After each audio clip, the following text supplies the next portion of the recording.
అనంతకోటి జబ్బులకు శతకోటి కారణాలు ఉంటే ఉండొచ్చుగాక, కానీ అనంతకోటి జబ్బులకు ఒకటే ఒక మూల కారణం అయితే మాత్రం డెఫినెట్లీ అరుగుదల సరిగ్గా లేకపోవడం.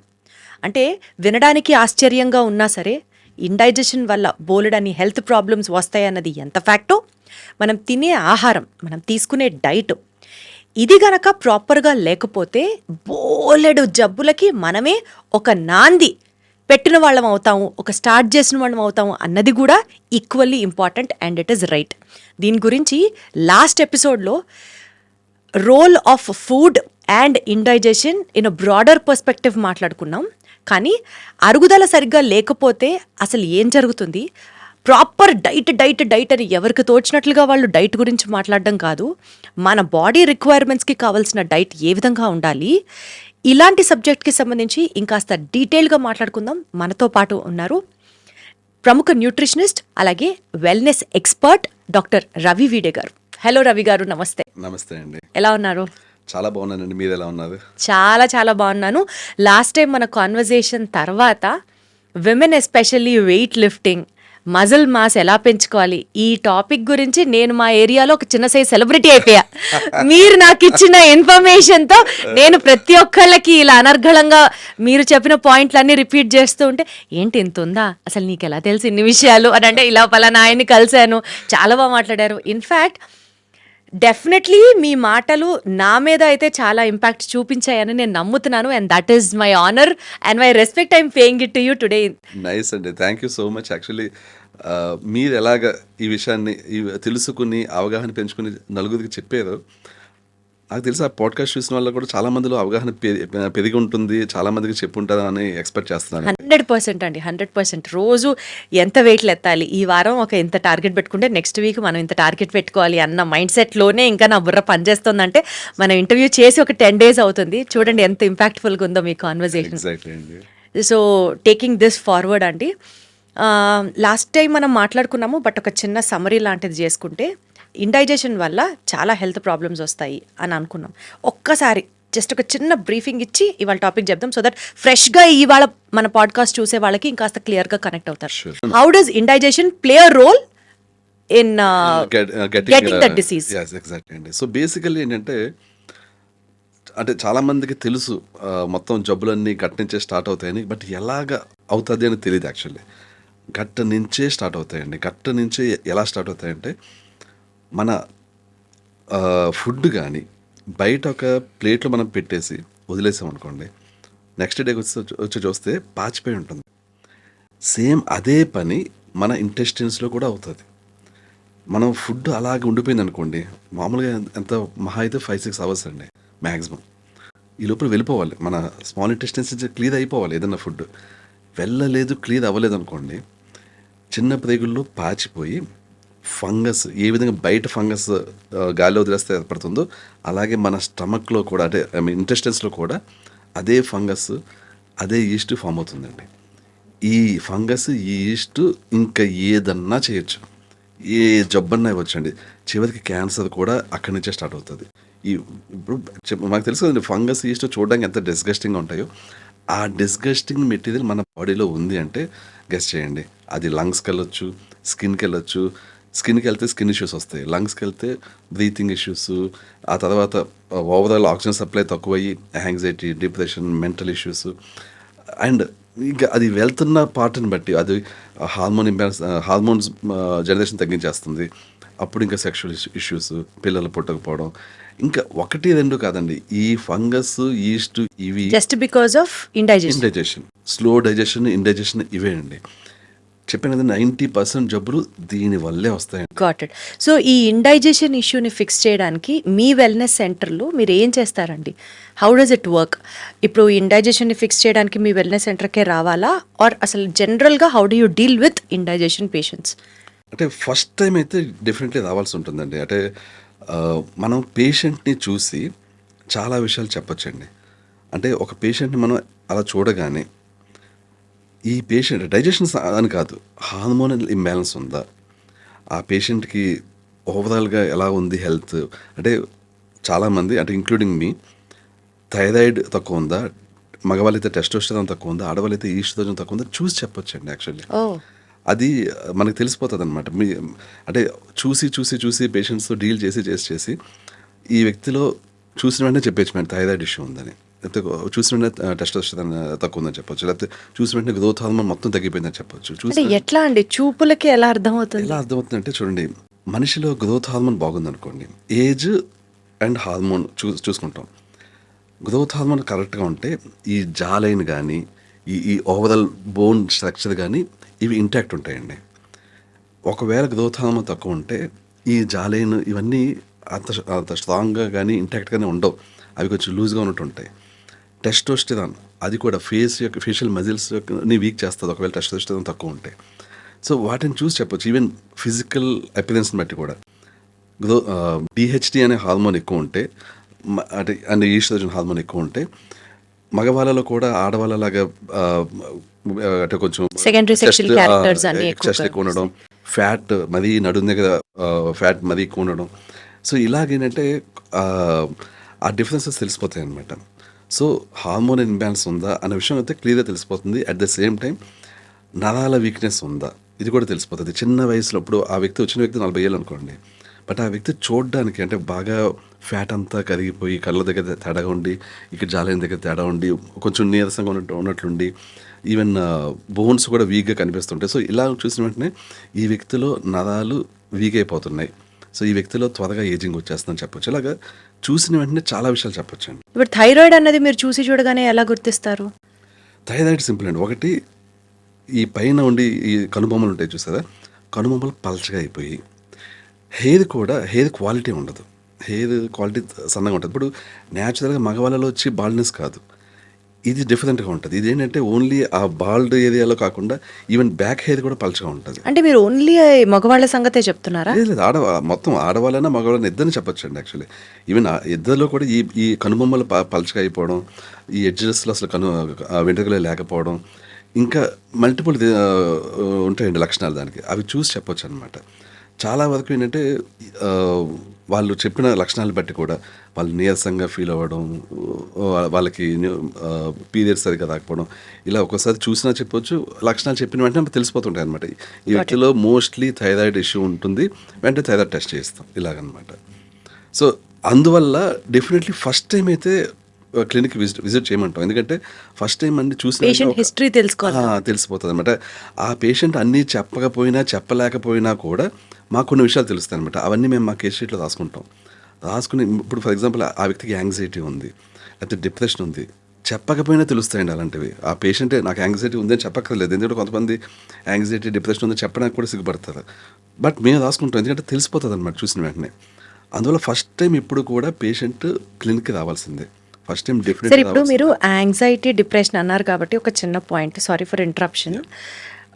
యాంగ్జైటీ కానీ డిప్రెషన్ కానీ ఉంటే ఆకలి సరిగ్గా వేయదు, తద్వారా అరుగుదల సరిగ్గా ఉండదు. కానీ మీరు రివర్స్ చెప్తారా, ఇండైజెషన్ ఉంటే యాంగ్జైటీ డిప్రెషన్ వస్తుంది అందుకని సరిగ్గా అరగదంటారా? ఇప్పుడు ఇది కోడి ముందా గుడ్డు ముందా టైప్ ఆఫ్ క్వశ్చన్ ఇది. ఒకటేంటంటే ఫస్ట్ యాంగ్జైటీ డిప్రెషన్ వచ్చేది 90% ఆఫ్ కేసెస్లో డైజెషన్ ఇష్యూ నుంచేనండి. నిజంగానా? చాలామంది యాంగ్జైటీ పేషెంట్స్ చూడండి, వాళ్ళల్లో డైజెషన్ ఇష్యూ ఫస్ట్ స్టార్ట్ అయ్యి ఈ యాంగ్జైటీ వస్తుంది. అంటే రేర్ కేసులు అలాంటివి అంటే ఇంట్లో ఎవరో చనిపోవడం కానీ, ఏదో చాలా ట్రాజడీ అవ్వడం కానీ, అలాంటివి అయినప్పుడు వితిన్ 1 monthలో మనిషి రికవర్ అయిపోవాలి. అవ్వకపోతే ఆ వ్యక్తిలో యాంగ్జైటీ డిప్రెషన్ అనేది కంటిన్యూ అయిపోతుంది. అది సపరేట్ కేసు, అవి చాలా తక్కువ ఉంటాయి కేసులు. కానీ ఆల్మోస్ట్ 80 to 90% యాంగ్జైటీ కేసులన్నీ ఫస్ట్ డైజెషన్తోనే స్టార్ట్ అవుతాయండి. ఇప్పుడు యాంగ్జైటీ ఉంది, డిప్రెషన్ ఉందని చాలామంది వెళ్ళేది సైకియాట్రిస్ట్ దగ్గరికి. అసలు ఫస్ట్ వెళ్ళాల్సింది గ్యాస్ట్రోఎంటరాలజిస్ట్ దగ్గరికి యాక్చువల్లీ. ఎందుకంటే వాళ్ళు చాలామంది డైజెషన్ ఇష్యూస్ని చాలా తేలిగ్గా తీసుకుంటారు.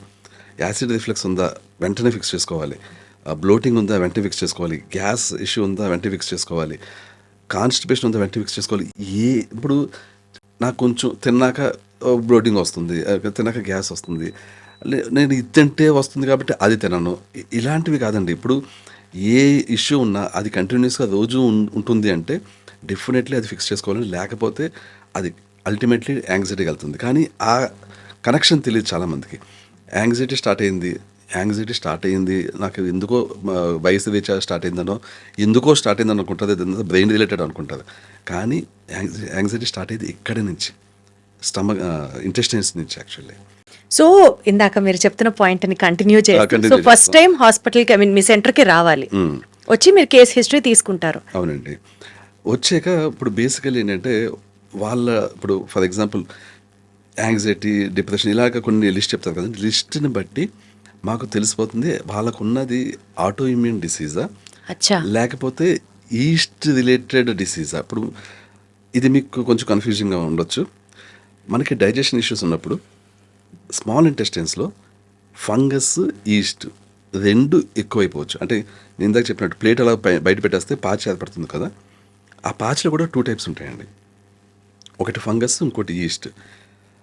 ఈ ఫంగస్ కానీ ఎక్కువ గదువైతే ఆటో ఇమ్యూన్ జబ్బులు వస్తాయి.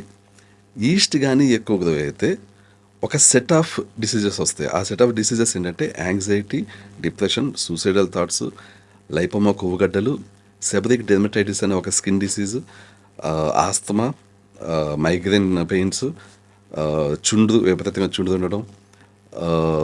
సో ఇలాంటివండి. అంటే ఇవి ఇంకొక 5-6 ఉంటాయి యాక్చువల్లీ. ఇవి ఏంటంటే ఈస్ట్ ఉగ్రత వల్ల వచ్చే డిసీజెస్ ఇవి పర్మనెంట్గా ఇప్పుడు మనం డైజెషన్ని ఫిక్స్ చేసి ఒకసారి ట్రీట్మెంట్ తీసుకుంటే ఇవి పర్మనెంట్గా ఫిక్స్ అవుతాయి. బట్ ఏవైతే ఫంగస్ వల్ల వస్తాయో ఆటోఇమ్యూన్ డిసీజెస్, అవి పర్మనెంట్గా ఫిక్స్ అవ్వడం అనేది అవుతాయి మా ట్రీట్మెంట్లో. బట్ పేషెంట్ డెఫినెట్లీ కొంత కేర్ తీసుకోవాలి లైఫ్ లాంగ్. అంటే అది మరీ కష్టంగా ఉండదు, కానీ వీక్లీ ఒక రోజు కానీ 2 రోజు కానీ మా డైట్ ఫాలో అవ్వాల్సి ఉంటుంది. అంటే మండే, థర్స్డే, అంటే 3 days గ్యాప్లో మండే, థర్స్డే ఫాలో అయ్యేదనుకోండి, ఆ వ్యక్తికి మళ్ళీ ఇంకొకసారి ఆటో ఇమ్యూన్ జబ్బు ఫ్లేరప్ వచ్చే ఛాన్స్ ఉండదు. వెనకాల బ్యాక్ ఇన్ ద బాడీ జబ్బు ఉంటుంది, కానీ అసలు ఏ Remission-లో సిమ్టమ్ ఉండదు. రెమిషన్లో ఉంటుంది, సిమ్టమ్ ఉండదు. కంప్లీట్లీ ఇంకా ఆ వ్యక్తి లైఫ్ స్టైల్ని కరెక్ట్ చేసుకోలేదు అనుకోండి, ఏది పడితే అది తింటూ డైజెషన్ ఫిక్స్ చేసుకోకుండా మళ్ళీ అది చేస్తున్నారు అనుకోండి, వాళ్ళకి మళ్ళీ వచ్చేస్తుంది జబ్బు. Got it. సో ఆ కేర్ అనేది ఆటోఇమ్యూన్ జబ్బు విషయంలో తీసుకోవాలి, ఎందుకంటే అది లైఫ్ లాంగ్ ఉండేది. బట్ ఈస్ట్ వల్ల వచ్చే డిసీజెస్ ఏవైతే ఉన్నాయో ఒక్కసారి డైజెషన్ ఫిక్స్ చేస్తే తగ్గిపోతాయి. అందువల్ల యాంగ్జైటీ, డిప్రెషన్ ఇలాంటివి మనం ఒక్కసారి డైజెషన్ ఫిక్స్ చేస్తే వెంటనే ఫిక్స్ అయిపోతాయండి. Got it. సో ఇప్పుడు ఈ డైజెషన్ ఫిక్సేషన్ అన్నది అందరికీ సాధ్యమా అండి? ఆర్ కొంతమందికి టెంపరీగా సాధ్యం, బట్ అగైన్ వాళ్ళు ఫాలో అవ్వకపోతే అది మళ్ళీ వాళ్ళకి ఇండైజెషన్ వస్తుంది అన్నది ఏమన్నా అట్లాంటి థియరీ ఏమన్నా ఉందా? ఇప్పుడు ఎలా ఉంటుందంటే 100 మందికి డైజెషన్ ఇష్యూస్ ఫిక్స్ చేయలేమండి యాక్చువల్లీ. ఫిజికల్ ఇష్యూ ఏదైనా ఉందనుకోండి, అంటే ఒక మనిషిలో ఫిజికల్గా ఒక ఇష్యూ ఉంది, అంటే స్టమక్ యొక్క షేపే చేంజ్ అయిపోయింది, లేకపోతే ఇంటెస్టైన్స్లో ఎక్కడో డ్యామేజ్ ఉంది, ఇలాగా డిఫరెంట్ రీజన్స్ ఉన్నాయనుకోండి, వాళ్ళలో మనం ఫిక్స్ చేయలేం, ఎందుకంటే దట్స్ ఎ ఫిజికల్ ఇష్యూ. అచ్చా. ఫిజికల్ ఇష్యూ కాకుండా ఎంజైమ్స్ సరిగ్గా ప్రొడ్యూస్ అవ్వట్లేదు, స్టమక్ హెచ్సిఎల్ సరిగ్గా ప్రొడ్యూస్ కావట్లేదు, ఇలాగ వేరే రీజన్స్ ఉంటే వాళ్ళకి మనం ఫిక్స్ చేయగలం. సో మా దగ్గర వస్తున్న 100 మందిలో మేము 100 మందిని అయితే ఫిక్స్ చేయలేమండి. ఒక 80 నుంచి 90 మంది ఫిక్స్ చేయగలం. మిగిలిన వాళ్ళలో ఇంకా వాళ్ళకి ఒక రకమైన ఫిజికల్ ఇష్యూ అనమాట. ఫర్ ఎగ్జాంపుల్ కొంతమంది పొద్దున్నే లేచి లీటర్న్నర నీళ్ళు తాగుతుంటారు. వాళ్ళల్లో ఐసీ వాల్వ్ ఇలోసికల్ వాల్వ్ ఒక డ్యామేజ్ అవుతుంది. అది డ్యామేజ్ అయిన వాళ్ళకి మేము ఫిక్స్ చేయలేం అనమాట. అది ఒకసారి డ్యామేజ్ అయిందంటే ఇట్స్ డ్యామేజ్డ్, ఇంకా దాన్ని ఫిక్స్ చేయడం చాలా కష్టం అండి. కొంతమందిలో హైటల్ హెర్నియా అని ఉంటుంది, అంటే స్టమక్ అన్నవాహికలోకి చొచ్చుకుని వచ్చి ఉంటుంది లైట్గా. బట్ వాళ్ళలో కూడా సర్జరీ చేసేంత వరకు మేము ఫిక్స్ చేయలేం ఇంకా, ఎందుకంటే వాళ్ళ స్టమక్ షేపే చేంజ్ అయిపోయింది. సో వాళ్ళకి మనం ఎన్ని చేసినా వాళ్ళకి హైటల్ హెర్నియా చాలా హై లెవెల్లో ఉంది కాబట్టి గ్యాస్ పైకి వస్తూనే ఉంటుంది, సరిగ్గా డైజెస్ట్ కాదు, ఆ ఇష్యూ అయితే ఇప్పటికీ ఉంటుంది అనమాట. వాళ్ళకి సర్జికల్ ఇంటర్వెన్షన్ ఉండాల్సిందే. సో కొన్ని డైజెస్టివ్ ఇష్యూస్కి సర్జరీ అనేది కంపల్సరీ అవుతుందండి. ఆ సర్జరీ అయిన తర్వాత వాళ్ళని ఫిక్స్ చేయొచ్చు అప్పుడు. ఫిక్స్ చేయొచ్చు. నైస్. సో ఈ బేసికల్గా సర్జరీ ఫిక్స్ అయిన వాళ్ళకి మీ దగ్గరికి వస్తే ఈ పర్టికులర్ డైట్ ఫాలో అవ్వడం వల్ల కానీ, మీ మోడ్ ఆఫ్ ట్రీట్మెంట్ని ఫాలో అవ్వడం వల్ల కానీ వాళ్ళకి ఫర్దర్గా ఎట్లాంటి కాంప్లికేషన్స్ రావా? కాంప్లికేషన్స్ రావండి. యాక్చువల్గా ఎలా ఉంటుందంటే కొన్నిసార్లు ఏం చేస్తామంటే, ఇప్పుడు ఫర్ ఎగ్జాంపుల్ నేను ఇందాక చెప్పినట్టు హైటల్ హెర్నియా సర్జరీ, అంటే స్టమక్ అన్నవాహికలోకి వచ్చింది. అసలు ఎందుకు వస్తుంది అన్నవాహికలోకి? వాళ్ళకి విపరీతమైన గ్యాస్, స్టమక్ యాసిడ్ బాగా తక్కువ ఉండడం వల్ల వస్తుంది అలాగా. వీళ్ళకి ఒరిజినల్‌గా ఆ ఇష్యూ ఫిక్స్ చేయలేదనుకోండి, సర్జరీ చేసాక మళ్ళీ అదే స్టమక్ ఇందులోకి వస్తదనమాట అన్నవాహికలోకి. సో, ఒరిజినల్ ఇష్యూ అయితే ఫిక్స్ చేయాలి. ఇప్పుడు డాక్టర్స్ సర్జరీ చేసినా కూడా చాలా వరకు హైడ్రల్ హెర్నియాస్ ఫెయిల్ అవుతుంటాయి. ఒకప్పుడు బాగా ఎక్కువ ఫెయిల్ అయ్యి, ఇప్పుడు కొంచెం బాగా టైట్‌గా చేస్తున్నారు. కొంచెం ఫెయిల్ అయ్యే పర్సెంటేజ్ తక్కువైంది. బట్ స్టిల్ ఆ ఇష్యూ అయితే ఉంటదనమాట. అది అది ఆ డేంజర్ అయితే ఎప్పటికీ ఉంటది. సో, ఏదైతే ఒరిజినల్ ఇష్యూ వల్ల ఈ హైడ్రల్ హెర్నియా వచ్చిందో దాన్ని మేము దాన్ని మీరు ఫిక్స్ చేస్తారు. ఫిక్స్ చేస్తామండి. ఒక రకంగా చెప్పాలంటే డాక్టర్స్ మీద ఎంత రెస్పాన్సిబిలిటీ ఉంటుందో యాజ్ అ న్యూట్రిషనిస్ట్ ఎక్స్పర్ట్ మీ మీద కూడా అంతే రెస్పాన్సిబిలిటీ ఉంటుందన్నది నమ్మాలి పేషెంట్. ఎగ్జాక్ట్‌లీ అండి. That's the power of nutrition అన్నట్టు. ఎగ్జాక్ట్‌లీ. సార్, మీ వెల్నెస్ సెంటర్లో మీరిచ్చే న్యూట్రిషనల్ సప్లిమెంట్స్, అల్లోపతి, ఆయుర్వేదం, మూడు డిపార్ట్మెంట్స్కి సంబంధించిన ఎక్స్పర్ట్స్ ఉంటారు. లైక్ ఫర్ ఎగ్జాంపుల్, సరే న్యూట్రిషన్ రిలేటెడ్ మీరు మీ ఎక్స్పర్టైజ్ చూపిస్తారు, అల్లోపతి డాక్టర్స్ ఉంటారు, ఆయుర్వేదం డాక్టర్స్ ఉంటారు. ఇట్లా ముగ్గురు కలిపి ఇచ్చే ట్రీట్మెంట్ ఉంటుంది రవి గారి వెల్నెస్ సెంటర్లో అన్నది ఒక టాక్. ముగ్గురి సంబంధించిన ట్రీట్మెంట్ ఒక పేషెంట్ మీద మనం చూపిస్తున్నప్పుడు అది అంటే ముగ్గురు ఎక్స్పర్టైజ్ ఒకళ్ళ మీద ఉంటే అది గందరగోళం అయిపోదా?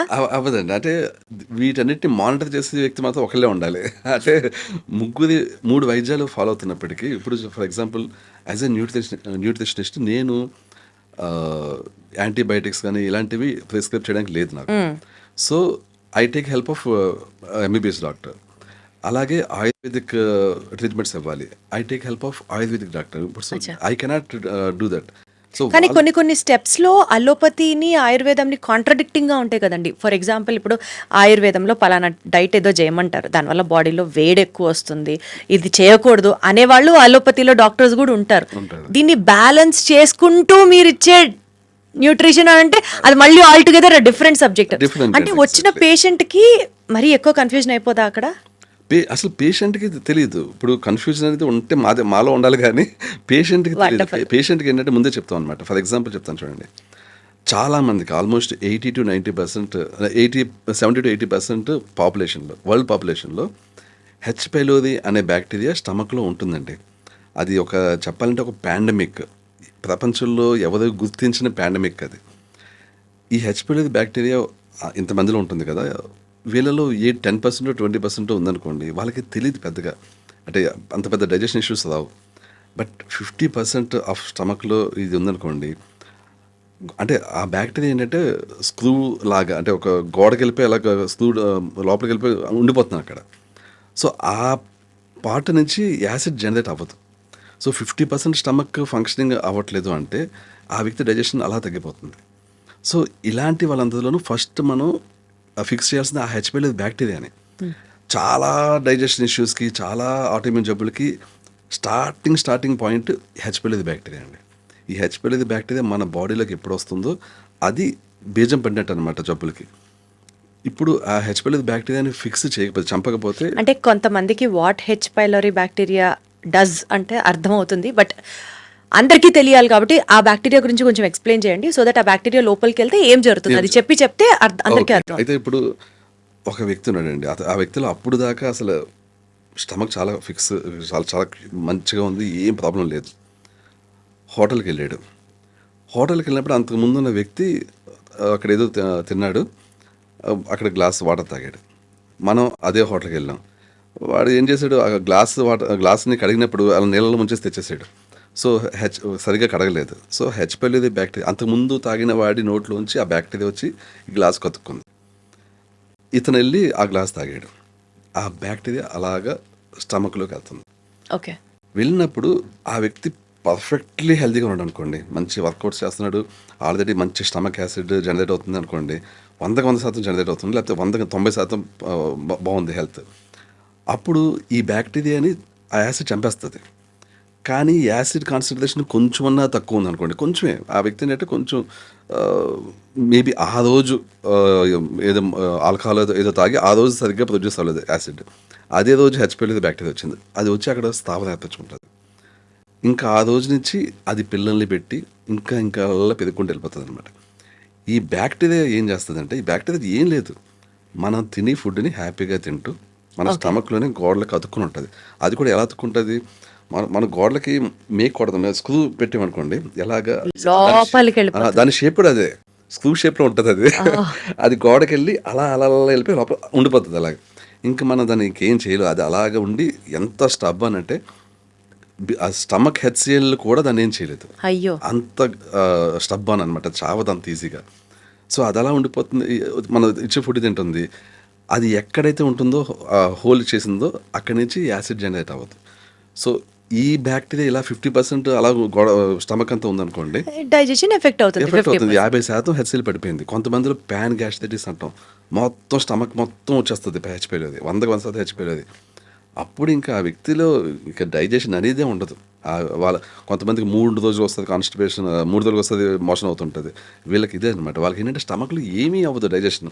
అలాంటి వాళ్ళకి కూడా మన సెంటర్లో మనం డైజెషన్ ఫిక్స్ చేస్తామండి. చేస్తామండి. అంటే ఏంటంటే హెచ్పిలోది బ్యాక్టీరియాని చంపేది కేవలం యాంటీబయాటిక్స్.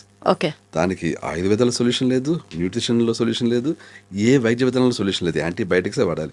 అందుకని వచ్చింది మా అలోపతి అనమాట. ఎందుకంటే మాకు వేరే దాంట్లో సొల్యూషన్ లేదు కాబట్టి ఇంకా అక్కడ తప్పక ఇది వాడాల్సి వస్తుంది. మేము అలా అని చెప్పేసి పేషెంట్ వస్తే నువ్వు అలోపతి హాస్పిటల్కి వెళ్ళి నువ్వు అది ఫస్ట్ ఫిక్స్ చేసి ఇక్కడ రా అన్న కూడా కరెక్ట్ కాదు. అందుకని అన్ని మిక్స్ చేయాల్సి వచ్చింది అనమాట. Got it got it. So అది కేవలం యాంటీబయాటిక్స్ చంపగలవు కాబట్టి యాంటీబయాటిక్స్ యూస్ చేసి హెచ్పిలోని చంపుతాం. ఒక్కసారి అది చచ్చింది అనుకోండి, అప్పుడు నెక్స్ట్ అది అప్పుడు దాకా ఉండిపోయి గోడలంతా పాడు చేసి ఉంటుంది కదా, అన్నిటిని అది heal చేయాలి. హీల్ చేయాలి. దానికి ఒక 4 వీక్స్ 6 వీక్స్ టైం పడుతుంది. ఆ తర్వాత అది ఇప్పుడు దాకా యాసిడ్ సరిగ్గా జనరేట్ చేయట్లేదు, దాని మూమెంట్ స్లో అయిపోయి ఉంటుంది స్టమక్ది. దాని స్టమక్ మూమెంట్ని స్పీడ్ చేయడానికి మళ్ళీ అలోపతిక్ మెడికేషన్ ఒకటి వాడాల్సి ఉంటుంది. దాన్ని ప్రోకైనెటిక్ అంటాం. ప్రోకైనెటిక్ అంటే ఏంటంటే స్టమక్ ఇంటెస్టైన్స్ అప్పుడు దాకా స్లోగా ఉంటే స్పీడ్ పెంచుతాయి వాటిని. మనకేంటంటే ఏదైనా తిన్నప్పుడు స్టమక్ అలా ఉండదండి, అదేదో ఇలా ఊగుతుంది అనమాట. అలా ఊగినప్పుడు గోడల నుంచి ఈ గ్యాస్ట్రిక్ జ్యూసెస్ వస్తాయి. ఆ గ్యాస్ట్రిక్ జ్యూసెస్ వచ్చి అవే యాసిడ్ ఇవన్నీ కూడా వచ్చి అవి ఫుడ్ని పేస్ట్ చేస్తాయి. ఆ ఊగడం చూసారా, హెచ్పిలోది బ్యాక్టీరియా ఉన్నప్పుడు ఆ మూమెంట్ అలా ఉండదు, ఇలా ఉండదు, ఇలా ఇలా అలా ఉంటుంది. సో సరిగ్గా గ్యాస్ట్రిక్ జ్యూసెస్ ప్రొడ్యూస్ అవ్వవు, సరిగ్గా డైజెస్ట్ కావు, ఫుడ్ అక్కడ ఉండిపోతుంటుంది. సో అందుకని ఈ ప్రోకైనెటిక్ ఇస్తాము, అప్పుడు ఇది బాగా ఊగుతుంది. చిన్న ప్రేగులు కూడా ఇలా ఇలా ఒక మూమెంట్, స్నేక్ మూమెంట్లా ఉంటుందండి. ఆ మూమెంట్ కూడా అంతకుముందు స్లో అయిపోయి ఉంటుంది, ఇప్పుడు స్పీడ్ అవుతుంది ఇప్పుడు. సో ఇవన్నీ ఇచ్చి ఇక్కడేమో అలోపతిక్ మెడికేషన్ వాడాల్సి ఉంటుంది. ఆ పైన ఇంకా న్యూట్రిషన్ సప్లిమెంట్స్ వస్తాయండి. Got it got it. అంటే ఇన్ని రకాల మోడ్స్ ఆఫ్ మెడిసిన్ని పేషెంట్కి ఎక్స్పోజ్ చేసినా కూడా డెఫినెట్లీ మీకు ఒక ప్లాన్ ఉంది ఏం చేయాలి ఆ పర్టికులర్ పేషెంట్ కేసులో. సో దట్ అలోపతి ఆయుర్వేదం అనేది it is not related to the subject at all. Exactly. ఏం చేయాలో మీకు తెలుసు, క్లారిటీ అయితే ఉంది. అది నమ్మి పేషెంట్స్ మీ దగ్గరికి వస్తారు. అవునండి, వండర్ఫుల్. exactly. ఎన్ని డైట్లు అంటే కొన్ని రోజులు ఓన్లీ మిల్లెట్స్ తినమన్నారు, కొన్ని రోజులు ఓన్లీ పచ్చాకూరలు తినమన్నారు, కొన్ని సార్లు జిఐ డైట్ అయితే జిఎం డైట్ అయితే ఓన్లీ ఫ్రూట్స్ తిని బతకమన్నారు. ఇలా కొన్ని కీటో డైట్లు ఉంటాయి, కొన్ని వెజిటబుల్ డైట్స్ ఉంటాయి, ఇట్లా నెంబర్ ఆఫ్ డైట్స్. ఇలా డైట్ల గురించి ప్రస్తావిస్తే రవి వీడే గారి డైట్ అంటే మళ్ళీ ఇది ఒక కొత్త డైట్ ప్రజల్లోకి తీసుకెళ్తున్నావా? మీ డైట్ ఏంటి? అంటే రవి వీడే డైట్ అంటే ఒకటండి, రవి వీడే కిడ్నీ డైట్ ఉంటుంది, రవి వీడే ఆటోఇమ్యూన్ డైట్ ఉంటుంది, రవి వీడే డయాబెటీస్ డైట్ ఉంటుంది. ఎందుకంటే అన్ని జబ్బులకి సేమ్ డైట్ పనిచేయదండి. యాక్చువల్లీ కిడ్నీ డైట్కి సపరేట్ డైట్ ఉంటుంది. అది వితిన్ 1 మంత్లో కిడ్నీస్ని మ్యాక్సిమం హీల్ చేస్తుంది. కానీ చాలా ఫేమస్ అయింది, చాలామందికి చాలా అసలు జబ్బులు తగ్గవు అన్న జబ్బులు కూడా తగ్గించింది రవి వీడే ఆటోఇమ్యూన్ డైట్ అండి. అచ్చా. అండ్ సేమ్ ఇదే డైట్ యొక్క పాలసీస్ని డయాబెటీస్లోను మిగిలిన వాటిలో కూడా యూజ్ చేస్తాం అనమాట. అంటే బేసిక్ సీక్రెట్ ఒకటే అండి. అంటే ఈ డైట్ పనిచేయడానికి ఈ డైట్ అంటే ఇది దానికి ఏంటంటే ఒక ట్రిక్ ఉంటుందండి. యాక్చువల్లీ ఆ ట్రిక్ ఏంటో చెప్తాను మీకు. ట్రిక్ చెప్పడానికి actually కొంచెం బ్యాక్ కూడా వెళ్తాను మీకు ఇంకా బాగా క్లియర్గా అర్థం. ఎస్. మనిషి ఆల్మోస్ట్ ఒక 20 లక్షల సంవత్సరాల పాటు ఎక్కువ తిని బతికింది నాన్ వెజ్ అండి. అది ఎలాగా, కారం మనం వండుకున్నట్టు కాదు, కారం మిరియాలు చింతపండు ఏమి వాడలేదు మనిషి. కాల్చుకుని లేకపోతే ఆ తర్వాత ఉడకబెట్టి అలాగ తిన్నాడు అనమాట. ఇవన్నీ యాడ్ అవ్వలేదు. సీ ఫిష్ తింటున్నప్పుడు సాల్ట్ యాడ్ అయ్యింది ఆటోమేటిక్గా. సో సాల్ట్ అలవాటు ఉంది, ఇవేవి అలవాటు లేదు, మాంసం అలవాటు ఉంది. సో ప్రతి జీవి, ఓన్లీ మనిషిని కదా, ఏ జీవైనా సరే సర్వైవ్ అవ్వాలంటే వాటికి ఏదైనా హెల్త్ ఇష్యూ వచ్చినప్పుడు ఓన్గా ఫిక్స్ చేసుకోవాలి.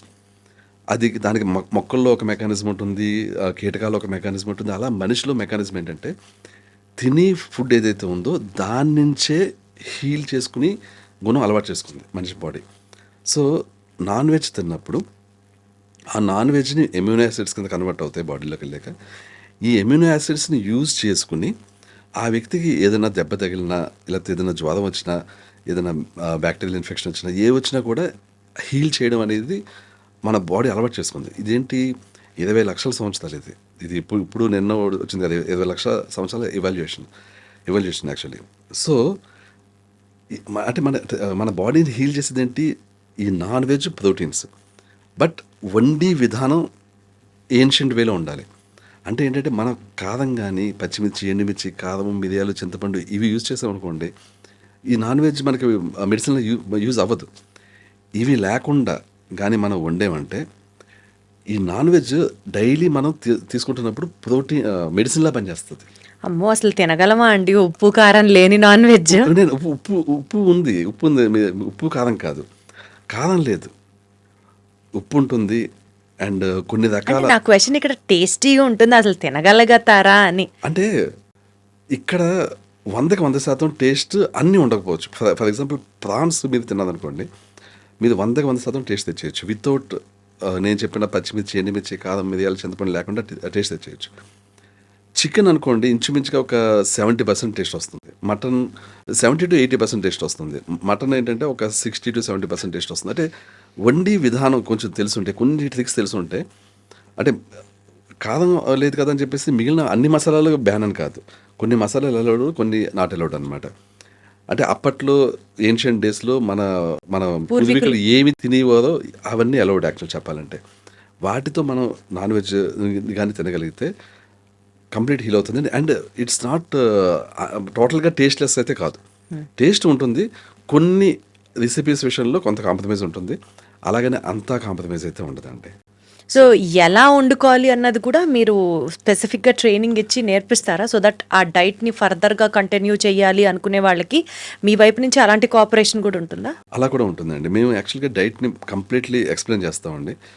ఎక్స్ప్లెయిన్ చేసి మా దగ్గర న్యూట్రిషనిస్ట్లు, ఈవెన్ రిసెప్షనిస్ట్ కమ్ న్యూట్రిషనిస్ట్లు పెట్టాము మనం. ఎందుకంటే ఎవరైనా వచ్చినా, ఎవరైనా ఫోన్ చేసి డౌట్స్ అడిగినా మన రిసెప్షనిస్ట్ని సపరేట్గా పెట్టామనుకోండి, వాళ్ళకి మళ్ళీ న్యూట్రిషనిస్ట్ని కాంటాక్ట్ చేయడం, అది ఆ ప్రాసెస్ లేకుండా రిసెప్షనిస్టే న్యూట్రిషనిస్ట్ అనమాట.